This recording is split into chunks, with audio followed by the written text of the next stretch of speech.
شالوم شالوم شالوم بيتسب እግዚአብሔር አምላኽ ሰላም ጸጋ ምሕረት ፍቕሪ ናይ ክርስቶስ ምስ ኩልኹም እዩ ኣነ ሓኹም ሰላሐዲን ካብ ንክርስቶስ ዝገልጽ ትውልዲ ዓለም ለኻዊ ቤተ ክርስቲያን ስቶክሆልም ስዊድን እየ ሎሚ ድማ ናይ መዓልቲ ቃል ድብል ፕሮግራምና ሒዝና መጺና ኣለና ሃሌሉያ ሎሚ ንካፈሎ ቃል ንዑ ኣብ ቤት ኣምላኽ ተተኸሉ ዝብል እዩ ንዑ ኣብ ቤት ኣምላኽ ተተኸሉ ኢየሱስ ንዘላለም ጎይታ እዩ መጽሓፍ ክዛረብ ከሎ መዝሙር ዳዊት 122 ከምዚ ይብል ናብ ቤት እግዚአብሔር ንኺድ ምስ በሉኒ ተሐጎስኩ ሪኹም ናብ ቤት እግዚአብሔር ንኺድ ምስ በሉኒ ተሐጎስኩ ምኽንያቱ እቲ ቤት እቲ ዝሕጉስ ነገር ስለ ዘለዎ ንጉስ ዳዊት ናብ ቤት እግዚአብሔር ንኺድ ምስ በልዎ ኣዝዩ ይሕጎስ ነይሩ ሎማ አንተ ድማ ንትሰምዑኒ መልእኽተይ ንስዩ ናብ ትሕጎስሉ ናብ ተዓርፍሉ ናብ ሰላምኩም ዝበዝሐሉ ናብ ሓይልኩም ዝሕደሰሉ ናብ ከም ንስሪ ኣኽናፍኩም ዝወጸሉ ናብ ብጸጋ ኣምላኽ ትምልኡሉ ናብ ዘይቲ ትቕብኣት ኣብ ህይወትኩም ዝፈሰሉ ስፍራ ንዑ ኣብኡ ተተኸሉ እግዚአብሔር ኣምላኽ كلنا أبيت وخنتكلوا اللي يدليو أبيت أملاك كنتكل أبيت أملاك كنتصنع إجزابير كل جزء بمنفسه تصوعت يقرب النايو مخنياتو أبتبيتنا عنا زحجوسنا منفس قدوس السرارحة الله أبجزخ خوفيلكا زيت رخبو من كسقاس نايت منفس تسجان أبيت أملاك الله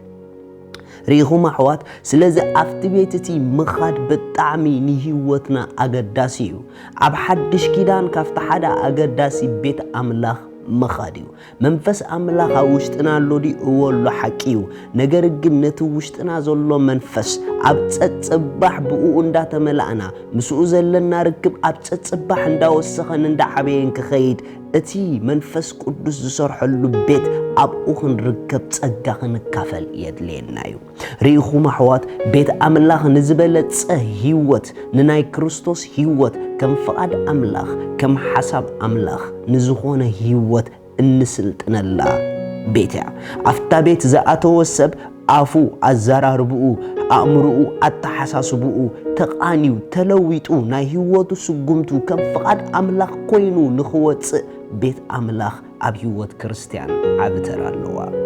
نبيت أملاخ زلنا هررتا نبيت أملاخ زلنا نافقوت أوشتنا كزحتل اندحر جميرو أزي ناي منفساوي دخمت وتسيديو ጽቡቕ ዝኾነ ጥዕና ዘለዎ መንፈሳዊ ጉዕዞ የብልናን ማለት እዩ ምኽንያቱ ካብ ቤት ኣምላኽ እንተደኣ ኣእጋርና ክንስሕብ ጀሚርና ካብ ቤት ኣምላኽ ዋት ኤቨር ምኽንያት ኣእጋርና ክእለየና እንተደኣ ጀሚሩ ስለታ ቤት ዘለና ተገዳስነት ክዝሕትል እንተደኣ ጀሚሩ ውጽኢት ናይቲ መንፈሳዊ ህይወትና ደይ ምቅጽጻልን ብመንፈስ ደይ መምላእን እዩ ስለዚ ኣሕዋት ሎማዓንቲ ዕድመ ኸቕርበልኩም بستفعلالي مخنيات كبيت أملاخ زوصاهم تقوليكم كتكونوا تقولوا تبديلكم كتكونوا تقولوا تجاراتكم كتكونوا تقولوا بستفعلالي مخنيات كبيت أملاخ زوصاهم ويوم بناتكم بناي جزاء رؤوسكم دخام كبيت أملاخ زوصاهم أحواتي أحاتي أبويا دي كلكم نعو أفتبيت مملاس يحشوكم أفتبيت متكالي يحشوكم نزد خمس زبرت أملاخ يبقوا زولو نزد تحلل حيل ذهب أملاخ يبقوا زولو نزد تسنف برتعز وسخ أملاخ يبقوا زولو مبشي نجارات كجلابة تجميرو نبيتو دا أمبركم قوي يقبقنا بسنك دخام كبيتو خنواتس أي يقبقناني أتابيت كم مجمرتو ونخم برتعلا استدالويت بيتيا سلازي كلنا نبيتو خن كيد أقداسيو أحوات أبيوتكم ما نم عينت مخنيات كبيت أملاخ كترفوكم أبيت أملاخ نغيت تقولوا مخنيات كونكم زخون نجار كتفاضوا يقولكم كابنا يجزأ رؤوسكم دخامات تبلوهم جميركم كساب سب كساب نجارات أفتبيت نغيت تقولوا مخنيات كونكم أي جبانيو مخنياتو إجزابير أملاخ اتبيتتي نخلنا زخوفتو بيتيو اتبيتتي دما نخبرت عنا نخلوت عنا نخقيرنا حيل نخهبنا أكايدانا نخعري أكايدانا نخرمو من قد نخرئنا زدالو لنا بيتيو منم عينة مخنيات كافت بيت كترفنا أي قبانيو يسوس كريستوس نزل عالم قويتايو ካብቲ ቤትቲ ስራሕና ኸትርፈናውን ኣይግባእን እዩ እንተ ደኣ ስራሕ ኣፍ ደገ ተኸፊቱልና ነቲ ቤት ፈጺምና ንርሕርሖ እንድሕር ኮይንና እዚ እግዚአብሔር አምላክ ኣብ ልብና ቀዳማይ ስፍራ ሂብና ሰሪሕና ንኸይድ ከምዘ የለና መለክዕ እዩ አምላክ ኣብ ልበይ ቀዳማይ ከምባል ኣይኮነን ቀዳማይ ከም ዘሎ ኣብ ልብኻ ዘረጋግጸልካ ስጉምትኻ ኣካይዳኻ ይዛረብ ስለዚ እንተ ደኣ ስራሕ ኣብ ልብኻ ቦታ ሒዙ ንግዜኻ ኩሉ ተቋጻጺርዎ ንቤት ኣቦኻ ግን ግዜ ትስእን ሰብ እንተ ደኣ ኮንካ ቢዚ ትኸውን ሰብ እንተ ደኣ ኮንካ ምልክት ካብ እግዚአብሔር ንላዕሊ ገንዘብ ኣብ ልብኻ ስራሕ ኣብ ልብኻ ስፍራ መሓዙ እዩ ክሰርሑ ሰናይ ነገር እዩ ክትጎዩ ሰናይ ነገር እዩ ነገር ግን ማዕሪኡ ድማ ንቤት ኣምላኽ ክንጎይ ይግበአና እዩ እቲ ንቤት ኣምላኽ ንጎዮ ጉያ ብናይ ስራሕን ካልእን ክትካዕ ፈቃድ ኣምላኽ ኣይኮነን ሕጁውን ኣብቲ ቤት ዝርከብ ረብሓ ዓመታት ካብ ትጎይዎ ንስራሕ ኣይተምጽዎን ኢኹም ናይቲ ቤት ረብሓ ፍሉዩ ናይቲ ቤት ረብሓ ኣገዳሲ እዩ ኣይራኹን ኣነ ንቤት ኣምላኽ ሸለሊሎም ኣብ ህይወት ዝለምዑ ሰባት ኣየጋጠሙንን ንቤት ኣምላኽ ሸለሊለን ኣብ ህይወት ዝጠጣዓ ሰባት ኣየጋጠማንን እምበሺ ምስክንደይ ክቡር ነገሮም ነቲ ቤት ሸለል ካብ ምባሎም ዝተላዕለ ኣብ ግዚኦም ክግለጹ ዝግብኦም ደይ ተገለጹ ብዙሓት ሪና ኢና ሪኹም ኣሕዋት ገለገለ ሰባት ናብ ቤት ኣምላኽ ካብ ዘይምኻድኩም ዝተላዕለ ኣብዚ ሰዓት እዚ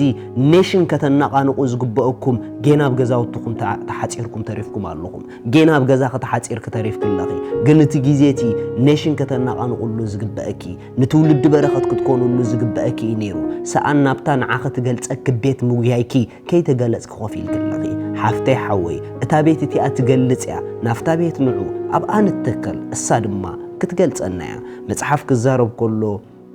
መዝሙር ዳዊት ከምዚ ይብል መዝሙር ዳዊት ምዕራፍ 92 መዝሙር ዳዊት 92 ጥቕሲ 12 ጻድቕ ከም ስየ ይልምልም ከም ጽሕደ ሊባኖስ ይዓቢ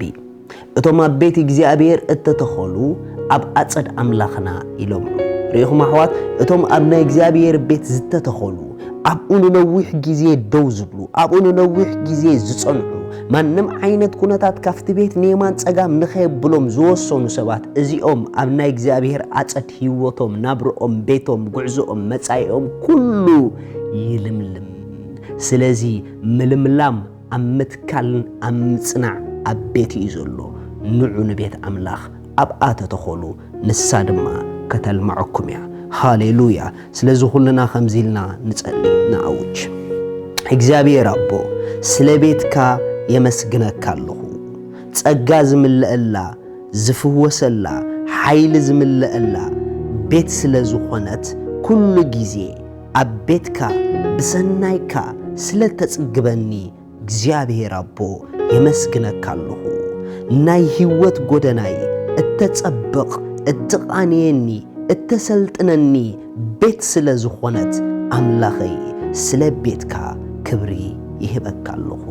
አሜን ኢየሱስ ጎይታ እዩ ሎሚ ንጎይታና ኢየሱስ ክርስቶስ ኣብ ህይወትኩም ወሲንኩም ደይ ተቀበልኩም ሰባት ሓወይ ጽባሕ ኣይኮነት እናትካ ሎሚ ኣናትካ ጽባሕ ኣበይ ከም ደለኽን ኣበይ ከም ደለኻን ኣይትፈልጥን ኢኻ ስለዚ ወሲንኩም ንጎይታ ክትቀበልዎ ይዕድመኩም ኣለኹ እቶም ድወሰንኩም እዛ ጸሎት እዚኣ ጸልዩ እግዚአብሔር ኣቦ ስለ ወድኻ ኢየሱስ ክርስቶስ የመስግነካ ኣለኹ يأمن الله قويتا يسوس كريستوس سلا حتياتي كم زتسقلن كم زموتن يأمن الله سلا تصدقي كم زتنسأن نقويتا يسوس كريستوس بمأماني كابزا ساعات زيا حدش فترات